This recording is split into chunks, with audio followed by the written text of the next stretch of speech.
Yes, I'll go ahead. Good evening, everyone, from all time zones. I'm Nathalie Pascal Boisseau, contributing writer for Raven Chronicle Press, and welcome to the Zoom launch of Bird Brains, a lyrical field guide to Washington state birds, which was published in December 2025 by Raven. Today, editor Susan Rich will introduce a number of writers who have poems or prose in the collection. So during the event, please have your sound muted. And if you're readers, Susan will call on you to unmute. So I have just a few announcements. We recognize that the city of Seattle, where the launch is originating from, sits on the traditional unceded Coast Salish lands of the Duwamish, Suquamish, and other Coast Salish people. And this program tonight is partially supported by a Centering Arts and Racial Equity Care grant from the Seattle Office of Arts and Culture and an Art Sustained Support grant from For Culture with funding from King County Doors Open. Susan Rich, our MC tonight, is the author of 6 collections of poetry and co-editor of 2 prose anthologies. Her most recent poetry books include Blue Atlas at Hen Press and Gallery of Postcards and Maps, New and Selected Poems at Salmon Poetry. In addition, she has co-edited the anthologies Demystifying the Manuscript, Creating a Book of Poem at Sylvias Press, and Strangest of Theatres, Poets Crossing Borders at McSweeney's. A recipient of the PEN USA Award and the Times Literary Supplement Award from London, Susan has also received recognition from the Fulbright Foundation and Peace Corps Writers. Susan's recent poetry appears in the New England Review, Plowshares, Poetry Northwest, and elsewhere. She lives and writes in West Seattle, Washington. So the mic is yours, Susan. Thank you. Thank you so much. And thank you all for being here. This is kind of wildly exciting. I'm seeing, people that I teach. I'm seeing people I grew up with. I'm seeing a whole lot of people I did my MFA with. And thank you. Thank you for being here.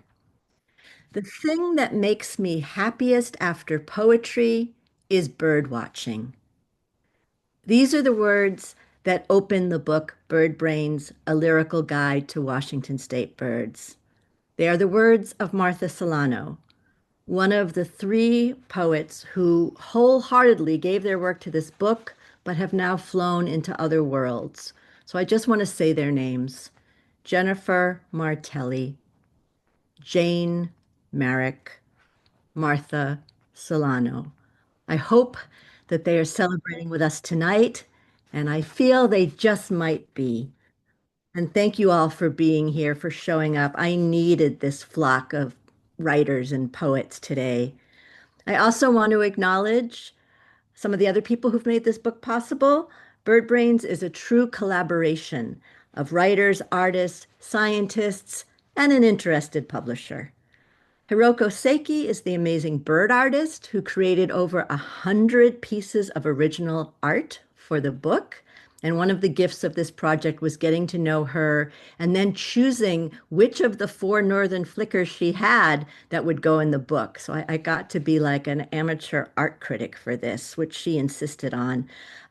Working with my dear, dear friend, Stephanie Delaney, of 26 years, who's here tonight. Stephanie, you want to wave? Thank you. Our friendship spans many, many places and more to come. I'm thrilled that we finally got to work together. I'm thankful for all the people at Raven Chronicles who took a chance on this one-of-a-kind book. Unable to be here is Dr. Ursula Valdez, an avian ecologist. Who knew there was such a thing? I did not. But her enthusiasm for the project and her introduction to the book is quite wonderful. And on to the program. Each poet writer will read a poem they've chosen from the anthology as a favorite, at least a favorite for tonight. In the interest of time, we're not going to read bios, but the bios will go into the chat. And when you get the book, the bios are in the back of the book.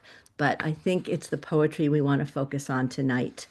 90% of the work in this book was created for the book. And that's one of those things that kind of blows my mind that there are all these poems that are now being flown into Seattle Met, into people's collections of poetry that started because they saw the call for poems or because I bugged them, one or the other. Okay, I can't wait to hear their words.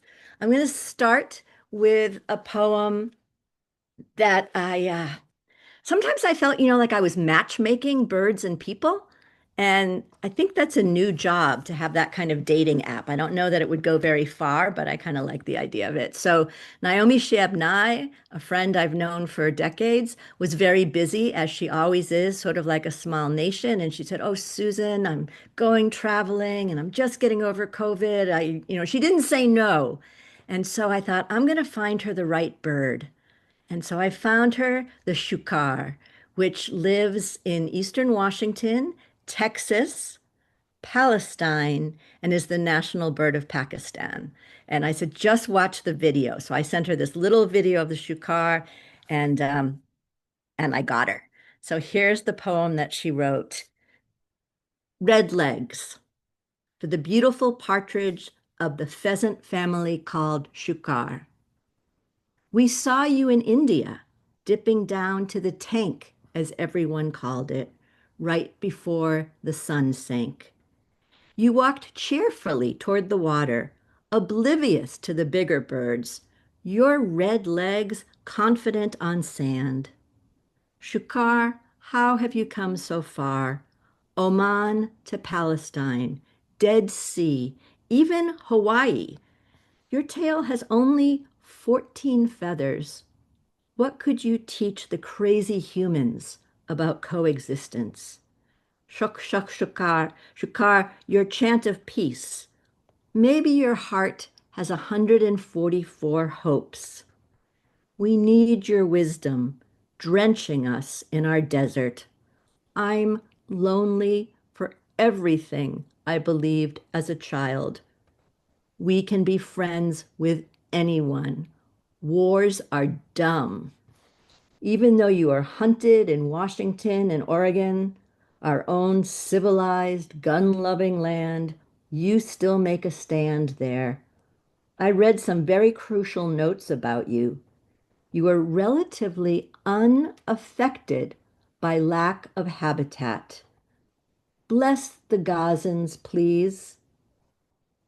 Expect to conduct their days in a heap of rubble. When disturbed, you prefer to run rather than fly. Bless their own thin legs. Make the ground their sky.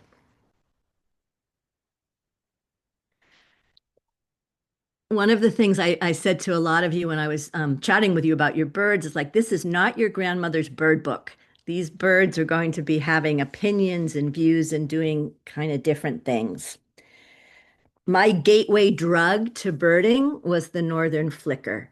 And so when the lists went out, I kept this bird for myself. The northern flicker reconsidered. If a bird could become a poem, and why not? Promenade through wayward couplets, stanzas, lift their couplets of wings, what then? A high wicka wicka alchemical spell, a cry of the private and the unprintable. Could a flicker know heartbreak, practice self-restraint?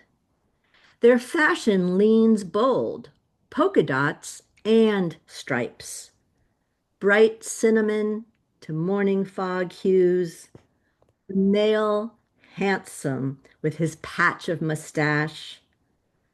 I'd like to become their lifelong mate, should I return as a bird. Celebrated shad spirit, cotton rump, with the longest bird tongue in North America.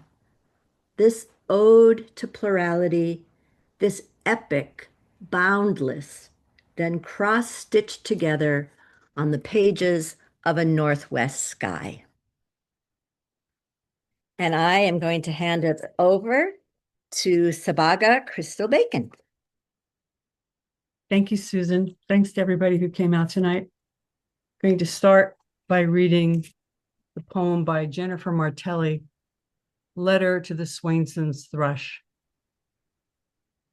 I've grown so envious of you, little bird, how you hatch out of tourmaline eggs on a cup-sized pillow of green moss, woven through with ivory fungi filaments, how your nest is a home that's soft and curative, tucked into the crook of the alden in its thicket, how you're russet-backed and belly-spotted, how your eyes, buff-ringed, spectacled, stay low. My friends and I all say how pretty you are. I envy that too, and how you power nap in flight. I envy your lush life under the conifers, how you are like these trees, so shy that their crowns won't ever touch. Listen, I heard your song, and though you are shy, I love how you sing, even so.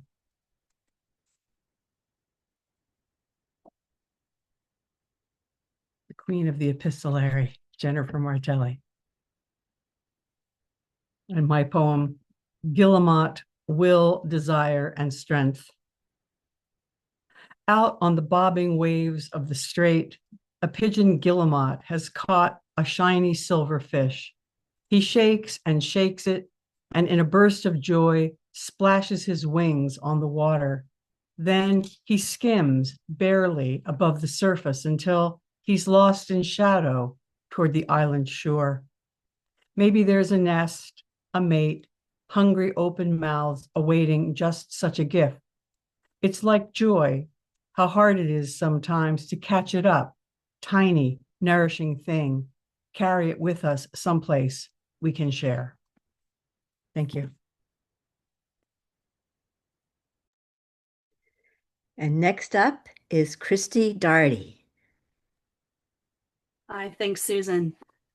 I'm going to start with the poem The Swifts by Linda Beards. One August night, 10,000, 4,000 now, in this long September dusk, some repeaters staying over.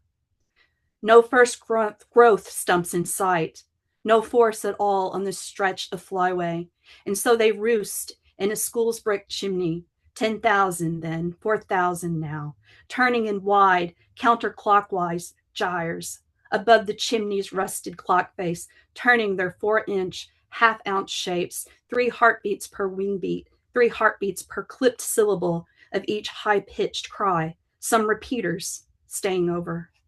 Just to the west, the sunset that stains their bellies to the dusky gold mine, canary slips over the gray Pacific, while to the east, under Kentucky and Illinois, the roof tips of fossil forests reach down through the roofs of coal mine shafts.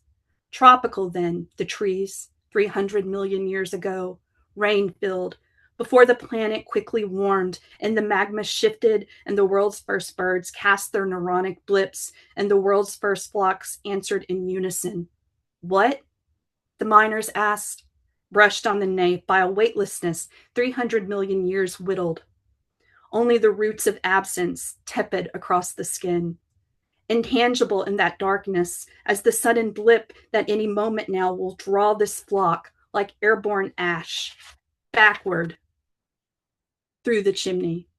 The cell phone camera eyes, like miners' headlamps, tip up in unison toward a micro-ounce of source too swift for mystery.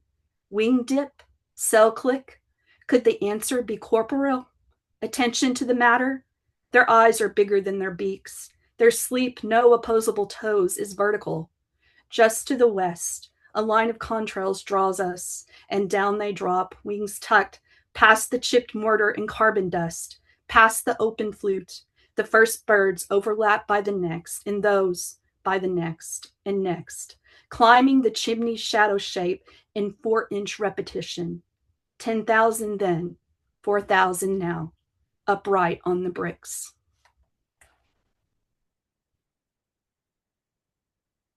And for my poem, Saying Says Phoebe. Herald of spring, fossils date to the late Pleistocene, cinnamon tawny chest, long black tail that flares, a song, peedy wee, peedy rip. singing this tune in the west of the arid, dry country, flycatcher, weaving, sallying from perches to grab meals in flight. Tiny assassin, feathers slicing the wind, delicate thunderclap, a winged thing punctuating liminal space of land and sky. You balance the air, looping, diving, recovering, fractal in flight, repeating and repeating, heir to this realm eons before you were named, eternal migrant vagrant, never tamed. Thank you. Thank you. You can hear me, yeah? Thank you, Christy. I love that you chose the Swifts when you are the editor of Invisible Strings, the anthology on poems that reference Taylor Swift songs, and was one of my inspirations for putting Bird Brains together. And next up is my dear grad school friend, Caitlin Hibbard.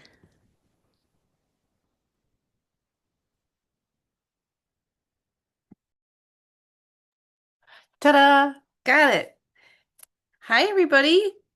So when I was picking, this is an amazing book, by the way.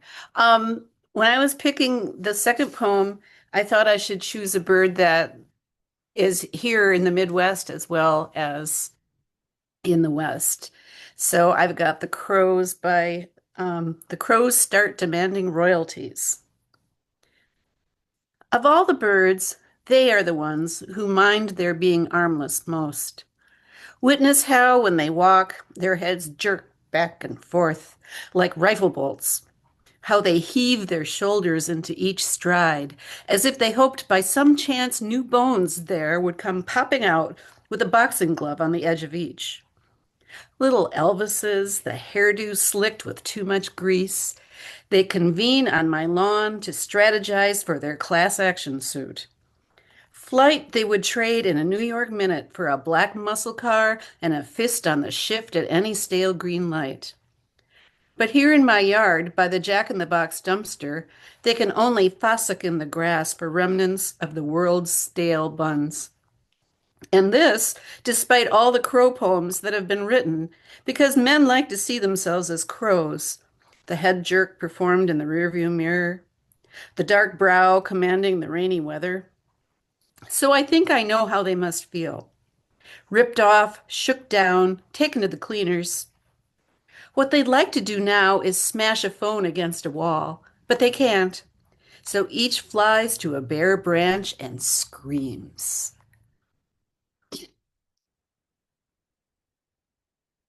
Okay, I'm hoping my dog doesn't start barking. My poem is called Ode to the Harlequin Duck, and I just think they are the cutest damn birds. So, and I very much enjoyed seeing them when I went to school out in the Northwest, and we don't see them here. Ode to the Harlequin Duck. And I was really sold on them when I found out what their Latin name was. My dear Histrionicus, Histrionicus, your name means actor, means drama, means something over the top. Oh, winged warrior, you choose the roughest water, rocks pounding the surf, pounding you, sometimes breaking your bones. Yet you boys have the coolest dance moves, tail raised, neck stretched, always the court jester, bobbing your head, so we have to consider that unmistakable face. Even your migration is weird, east-west instead of north-south like other ducks. And I love how you swim and wing your way against the current, following each bend of the river, flying low, never just taking the easy way home. Thank you.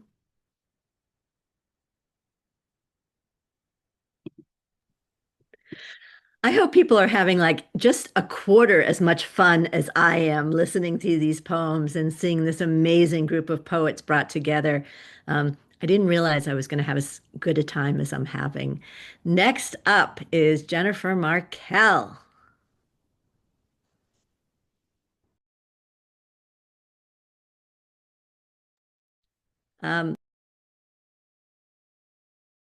Sorry, I didn't unmute.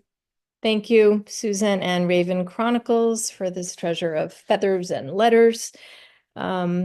Fun fact, I've known Susan since we were 9 years old, and we traded books like from the mixed up files of Mrs. Basil Lee Frankwiller and Harriet the Spy. And I know Susan's younger self would be gobsmacked to see what she has accomplished here with BIRDBRAINS. It's quite a thrill to be here all these years later. We won't say how many. Well, I kind of did, because you know that 9 years old to where I am now is quite a few. The poem that I chose is called After Leaving a Name by Jane Wang. And I remember the first time I saw an oyster catcher that I was startled by its appearance. And then Jane Wang's poem startled me again with her questioning of what's in a name. After leaving a name, I want a life where all I do is eat mussels, to use my body in all its mechanical ripeness, an orange key unlocking pearly brine, all mine. Late August along this rocky shore, and I am walking 2 years after my kind of divorce, barnacles crushed to porcelain, dust underneath. Clams spit a bridge of water across my salt-stunned face, spigot of self. Oyster catchers don't really eat oysters, I learn. Instead, mussels, limpets. How strange to name something that it's not. Like me, a wife, not. Mussel catcher, limpet lover, black nail polish footed forager. Imagine a name that fits your feverish flash of neon light.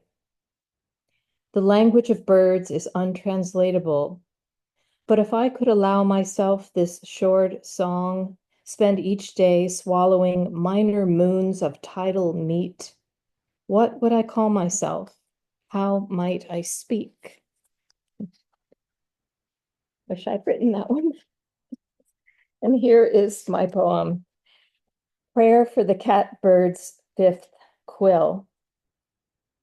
The longest quill, part of a set of gray feathers that lifts and carries the catbird over leafy thickets, along edges of woods and streams, swamps and brush fields, to the backyard feeder, where I lure you with mealworms for your whistle and trill, notes you steal from the goldfinch and wren. In the middle of a melody, you sample the croak of a frog, mimic a doorbell, or squawk like an unoiled hinge for the sheer joy of sound. In summer, I listen to you sing late into the evening, your eponymous cat's meow, orchestrated with ringtones and the ratchet of a wind-up toy, an intricate improvisation that will never be repeated. Those who say your color is drab haven't seen the shine of your black cap when you bow in the thorn scrub to attract a mate. Blue-gray under gray, wings drooped, tail raised, you reveal your cinnamon patch. May you never be bred in an aviary. May you attack a snake with fury.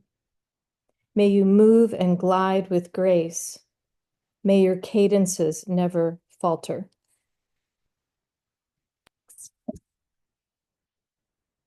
Thank you. Next up, I'm just going to say Erin Murphy is one of the few people here that I have not yet met in person, but We will soon. We will soon. And due to Erin Murphy, I'm going to be teaching in a castle. So she's a good person to know. That's right. You get a castle and you get a castle and you get a castle. So thank you, Susan, for the genius of this whole project. I'm going to mix things up and start with my own poem because my poem is a cento, which means it's really not my own poem. It's a poem that belongs to many others, and I'll share the credits at the end. My niece Joanna was born in Issaquah, Washington, and this poem is called Flying Under the Influence in Issaquah, a cento. It has an epigraph. American robins get tipsy from feeding on fermented fruit. That's from the Seattle Times. The robin is the one inside the perfect ferment. Rotten fruit, once red, now spider spit gray, intact but empty, savory and bitter. Berries dripping with wine put his head into a state of chronic query. He is all pulse and membrane in the wobbly pirouette between song. Cheerily, cheer up, cheer up. Dazed, drunk, still lurching into something. This warm place, this bright and restless carousel, wings unfurled. Cheerily, cheer up, cheer up. Secret code of everlasting joy and sorrow. A little project called Loving the World. And the credits are Emily Dickinson, Alexanne Shaw, Chastity Gunn, Mae Swenson, Taylor Broder, HD, Pragita Sharma, Adrian Matika, Krishna Pandya, Tom Hansen, Kenward Elmsley, David Berman, Chelsea Wagner, Donald Justice, James Tate, and Kathleen Ossitz. And now I'm going to read a poem by Kelly Russell Agaddon. It's called No Deer Were Injured in the Writing of This Poem. Like the chickadee-dee-dee, they were named for their song. Killdeer, killdeer, a high shriek across a sapphire sky or a single song in the dark. Ground nester, in the sand dunes, the high grass, spring becomes a season of threats. Beachcomber with black lab, coyote, raccoons, foxes, crows, and gulls. Dear chattering plover, dear noisy plover, your call is your calling card. Your name is so misleading, killdeer, so harsh, as if Bambi is ready to be slain in the forest. Though you are not a hunter, but a protector.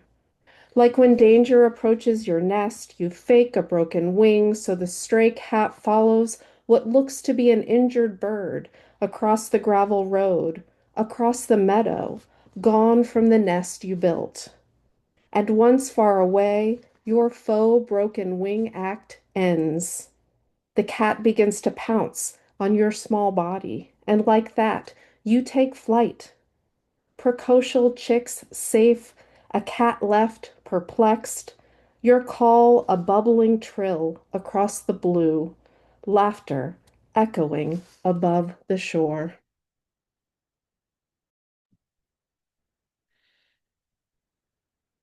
Again, this is so fun. Can we do it tomorrow night as well? Next up is Dee Dee Jackson, and I met Dee Dee in Vermont towards the end of the putting this book together and was just thrilled by your enthusiasm for this project. So thank you. Of course. Thank you, Susan. I have just been a crazy birder since I was a kid. I was drawing birds. It was like the first thing I was doing. So this just feels so good and so right. I'm going to read a poem. My first poem I'm going to read is by Catherine Barnett, and it's on waxwings. And I just chose it because I love waxwings and I love Catherine Barnett. So those are great. Those are a great match there. Rules of the play. Years before I became a cedar waxwing, a man ordered the pancake special and explained my shortcomings so adroitly I didn't have the wherewithal to get in a word of my own. He lifted the fork to his mouth only, passing no berry to mine, as the waxwing male does to the female, who holds the berry in her beak for a moment and then turns it to the male, who returns it to her, who returns it to him. Courtship going on like this until the female either swallows the berry as prelude to the brief cloacal kiss or just gives it back once and for all.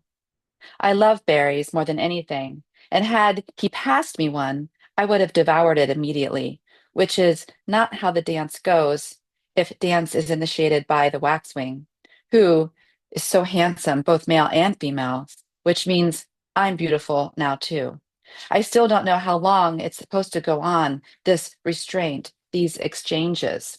What about appetite? The waitress kept filling my cup. The man kept saying things might have been otherwise had I played at least a little hard to get. Vagrant and without song, said to be of least concern. I am now an intelligent and social bird. To attract me, plant a blueberry bush, a juniper tree. I'll stay until the fruit is gone. There's a raven somewhere who likes to slide down a snowbank on her tail feathers, then climb back up and to do it all again. He might prefer someone like that. Waxwings don't play games. A game has no purpose. The cloacal kiss is serious business. At least no games I know, though sometimes in winter, members of my flock and I eat so many fermented berries, whatever's left on the bush. We get a little drunk and fly erratically, completely and incompletely sated, like other inebriates of air. And I chose the yellow-rumped warbler, kind of out of the choices. And a friend of mine who I go birding with here in Nashville, where I'm at now, she calls them butterbutts. So I thought that was kind of a cute. But I don't use the phrase butterbutt, but I think it's funny. It's a little shorter than saying yellow-rumped warblers because it is kind of a mouthful. So the yellow-rumped warblers. Each spring, they use the tender underbelly of night to travel the Mississippi flyway, steady their hearts and wings for the journey.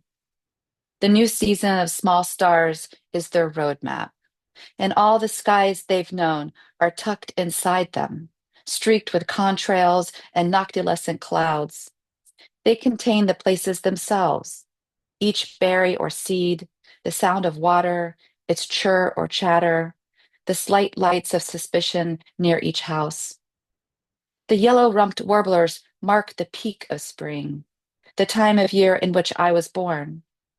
And though I wasn't technically an orphan, I was given up for adoption at 3 days old. The cord that tied me to one mother was cut and proffered to another. Of course, there were excuses, profound reasons to be given away. I blame no one. On windy days, my neighbor would fly a flag that mimicked the beating of wings, and I always felt confused. Everyone loves the yellow rumps, the mottled black and white bodies, punctuated with bright bits of cloisonné gold, the sharp checks they make while flying and foraging, calling as they change direction. How many times did I fear the same fate? As her, I mean, the relief at the sight of blood each month, to know the burden like the dampness of dusk would not be mine this time.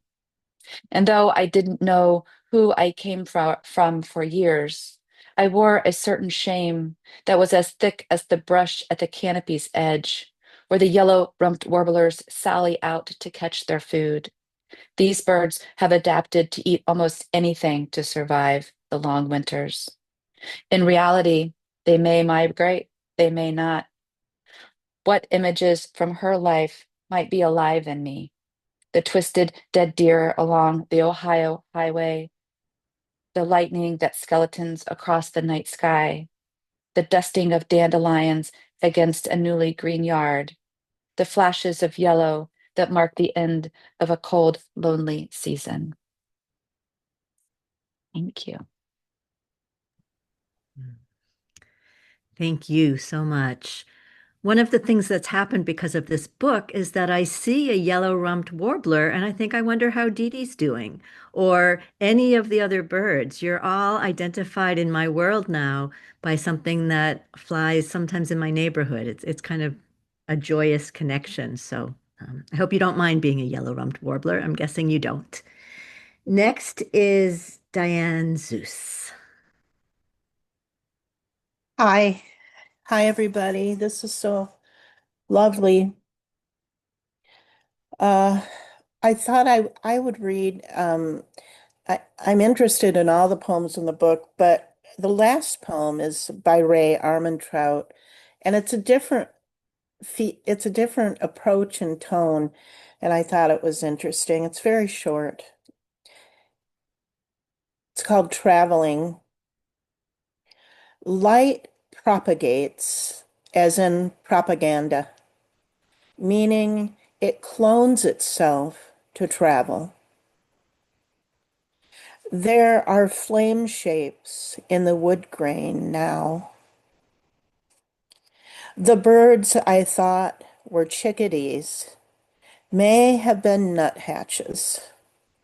We name things to know where we are. I dig that.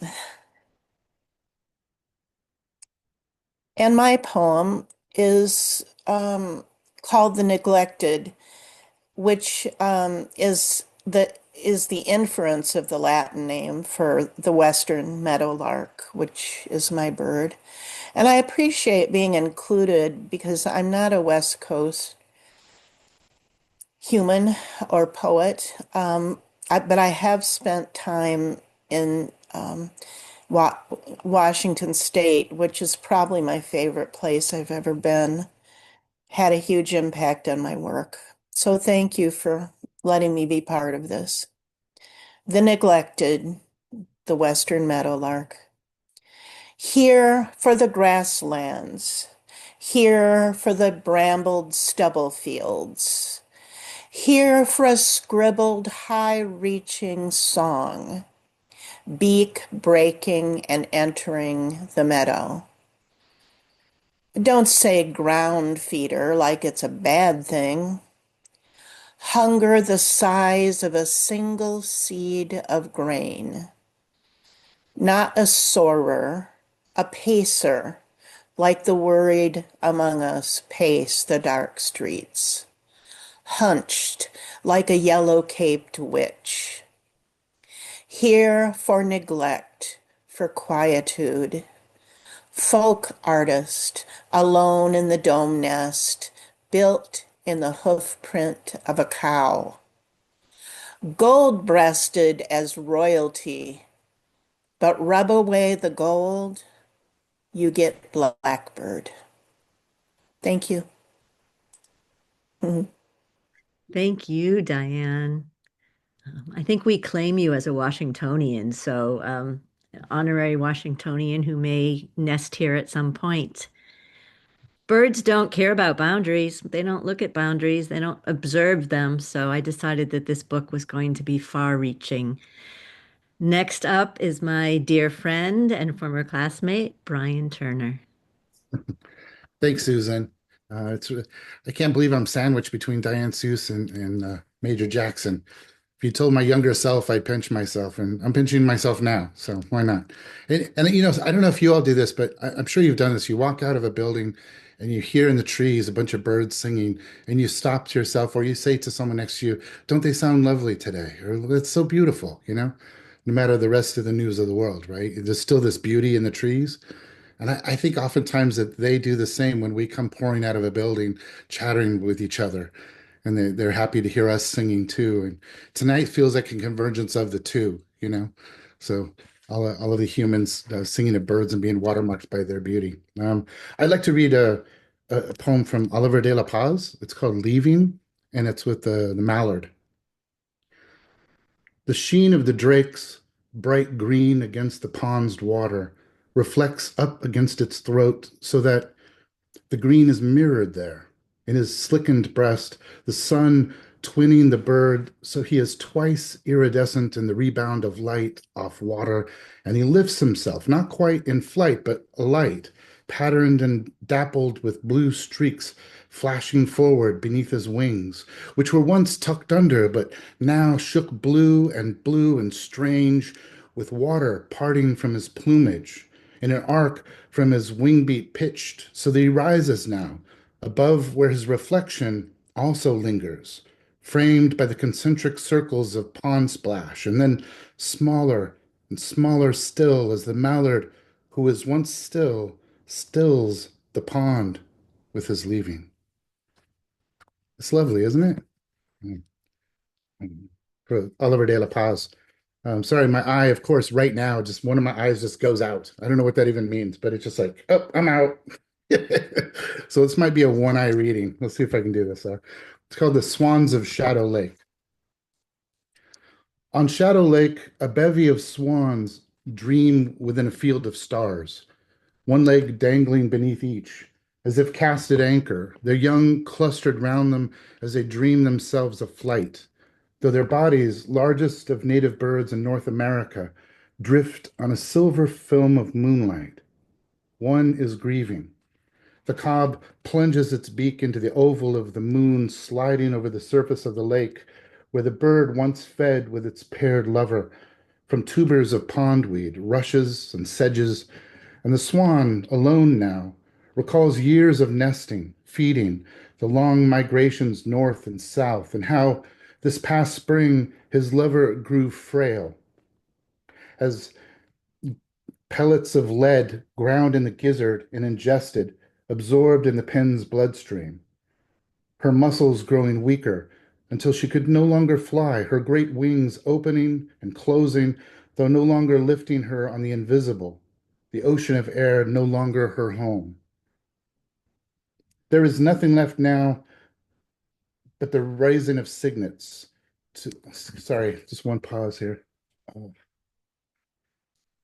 There's nothing left now but the raising of cygnets, to see their young rise into the dawn itself, their bodies turning gold, then blue, then gone forever, the way it is for us all, and the cob, still grieving, uncurls its slender neck from the question of its body, that it might spread its wings 10 feet wide, that it might call out to its lover, no matter the silent repose of trees, no matter the echo of that stillness in the surface of the lake. Is it all so strange? The swan grieves in a manner wholly true to the kingdom of flight, and yet is it not unlike the signature cry of the human heart, emptied of the world? Thank you all.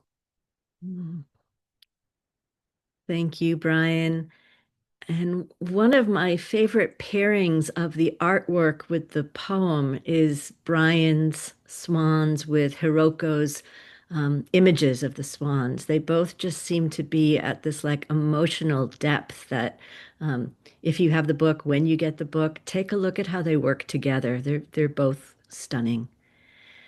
Next up is my friend Major Jackson. Thank you, Susan. And thank you, Brian, and everyone for your work. This is such a nourishing gathering of admired poets.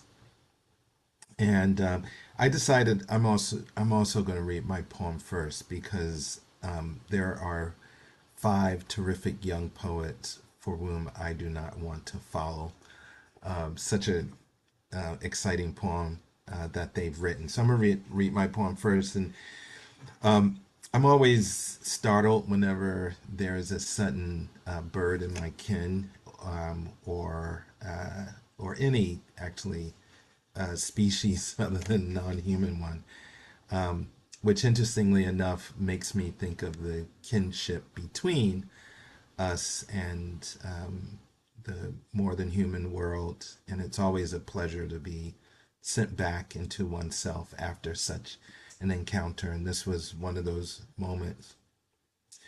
Through the valleys, the forest's upper branches were bronzed by a falling sun.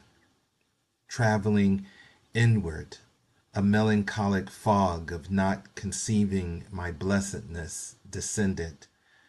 Then we came upon him, perched eye level on a dead branch, unmoving, unperturbed, on sharp lookout. I thought of Kierkegaard's misrelations, my despair like a thick grove, angled by a red-tailed hawk's immortal patience. After a long while, he scattered through maple tops, mottled breast bared, beating rusted feathers, and let out a screech above the mountain. I am returned to myself. And this poem, titled All About Me, The Greater Yellow Wings, is about the greater yellow wings, but it was written by 5 youths at Seattle Children's, formerly Seattle Children's Hospital. And kudos to whoever facilitated the writing of this poem. And you'll see why I didn't want to follow them. All about me, the greater yellow wings. My legs are as yellow as bananas, lemons, the sun, yellow markers, and yellow colored pencils. They're as long as a tightrope, a crane, a long stick, a playground slide, and my imagination. My eyes are as small as marbles, as Cheerios, as a bouncy ball and a chocolate chip. They're as black as iron, a black dog, midnight, a crow, and burnt wood. My beak is as sharp as a knife, a shark's tooth, a dinosaur's tooth, scissors, a spear, a tweezer, a needle to draw blood, and a port needle. My body is shaped like an oval, an egg. My feathers are gray and black and pointy, sharp. My tail is a triangle. Now, what about you?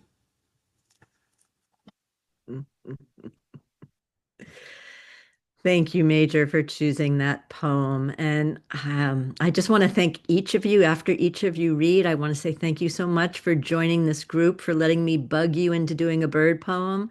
And also to let you know that this is our third reading from the anthology, and they've just been the most joyous night. They've been super well attended, and people are, I think we're in need of joy right now, and the birds are giving it.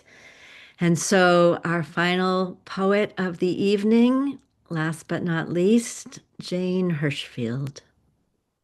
Hi, there. I managed to unmute and put the video on. This reading has been so much the same as my experience of the book when it came, which is every single page, every single poet. It's just extraordinary. You know, the caliber, the shining, it's as alive as, you know, going around and looking at living birds, as precise, as amazing, as mysterious. So I have just, when I went to look and see what would be the other person's poem I read, I realized I could have opened the book at random and chosen anything. But the one I chose is Ted Kooser's Screech Owl, both because it's short and my own poem will be long, but also because I had an extraordinary experience a few months ago. Every end of day, just at the last light, I go out and do something in the world. Often it's a 2-mile loop just outside my front door. I've been doing this for 16 years. And one night, suddenly, I was in the middle of the most extraordinary soundscape. I'd never heard anything like it before. And I pulled out my Merlin app because it was way too dark to see anything. And it turned out I was listening to screech owls. And I had never known that the song of screech owls is so beautiful. So, Ted Kooser, Screech Owl. All night each reedy whinny from a bird no bigger than a heart flies out of a tall black pine and, in a breath, is taken away by the stars. Yet, with small hope from the center of darkness, it calls out again and again. When Susan asked me to do this, I immediately said, "Oh, I'm very bad at taking commissions. I probably can't, but you know what's on offer?" And she sent me 3 birds, and as soon as I saw that one of them was the common pigeon, I went, "Oh, I can do that," and then I got completely carried away. So this is the common pigeon. Called rock dove, Columbolivia, Palomia brava, rats with wings. Of all birds, surely the most ignored, dishonored, despised. No birder exults, adding you to their life list. On the dinner plate, squab. And yet, able to fly 93 miles per hour on your blackbird wings. Your longest recorded flight, 7,200 miles, France to Saigon in 24 days. One 1918 trench-taken messenger pigeon, Kaiser, holds your record lifespan, 31 years. Also America's longest-held prisoner of war. First victory paraded, then kept for breeding. Another messenger, shot down and battle-blinded on the Meuse-Argonne line, took wing again, delivered the capsuled note. We are along the road parallel to 276.4. Our own artillery is dropping a barrage directly on us. For heaven's sake, stop it. 194 soldiers lived. As did the bird, cher ami, saved by an army medic, given the French Croix de Guerre, now standing in a Smithsonian display case on one taxidermied leg. Domesticable, a consorter with humans. For this, your lives are treated too often, as ours are. Subject of many studies and books, for instance, Making Pigeons Pay, a manual of practical information on the management, selection, breeding, feeding, and marketing of pigeons, copyright 1946 by Wendell Mitchell Levi, once a child who raised pigeons. Some who keep you in rooftop pens and train you to race have loved you, waiting for months for one who didn't return. City falcons hunt you. City humans, sitting on benches, share with you their lonely bread. Your ring-necked cousins arrive each late June to eat my tree's ripening mulberries. Crows, larger, louder, less peaceful, come then to drive them away. Your average weight, a large coffee mug's 12 ounces. Your lives in the wild, 2.4 years. Wingtip to wingtip, you stretch roughly 23 inches. Your first light conversations held on air conditioner's 12th story pigeon-sized ledge. Even the furious at being wakened recognize this sound as true affection. We who tell children they must not touch you gave you this habitat and story. You are like us. You want to live. You do what you must. You preen, you scavenge, are kept like us, off a place you might rest on only by spools of barbed wire, are shooed, are cursed. Like ours, you are newborn, are helpless. You live amidst and between us, concealing your nests, your dead, the first awkward flights of your young. You share the tending of eggs, the feeding of hatchlings. Like us, you have learned the timing of stoplights. Like us, you are adaptable, resilient, ingenious.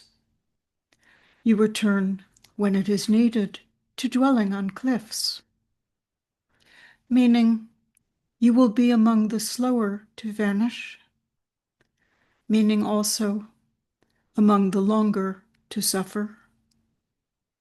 You will glean, like us, this world for as long as you can. Lift with your strong, slightly comical, sear-topped beaks its joy scraps, grief crusts, recalcitrant seeds. In flocks crowding any corner and park, you hide amid flapping flusters and flushes of iridescence, your pigeonist judgments, jokes, meditations. keeping also opaque from our knowing the instruments, magnetic, aural, optic nerve sextant, of your solitary, almost spiritual, home-seeking navigation. So, Susan, if you think of us when you see our birds, you must be thinking of me a great deal. Over to you to say goodnight. Thank you. And I'll say, Jane, that my whole view of the common pigeon has changed because of your poem. And so, yes, I do think of you a lot. Absolutely. So joyous. Like I said, thank you for being part of this. Thank you for the people who are here, who are readers, who are listeners, who are hopefully going off and getting a copy of this book, because it'll bring joy to whoever you give it to. I can't remember a night this exciting. And this book, I love every poem in it. And I've heard other people say that tonight too. So if you're in the Seattle area, there's many more readings for you. There's a Boston reading that's popping up soon and hopefully others. And my God, I think we're all united for life. At least I hope so. This is the world I want to live in. So thank you. Thank you all for being here and hope to see some of you next week. If you want to unmute and clap and give everyone a hand and a holler and a bird call, I think that would be appropriate. Thank you. Yay! Yay! Well done. Well done. This is amazing. Thank you. Beautiful. Yeah, fabulous. Great reading. Great reading. Mm-hmm. Great listeners. See you tomorrow night, Susan. Right, tomorrow night. Yes, if you're near Bainbridge Island, we're having a reading at Eagle Harbor Books, which couldn't be more appropriate, tomorrow night in real life. Well, this is going to be on our YouTube station, so the recording, a few days. Thank you. Yes, thank you. Thanks, everybody. Hi. Hi. Thank you, Susan. Thank you, everybody. Have a good night. Bye now. Good night. Bye.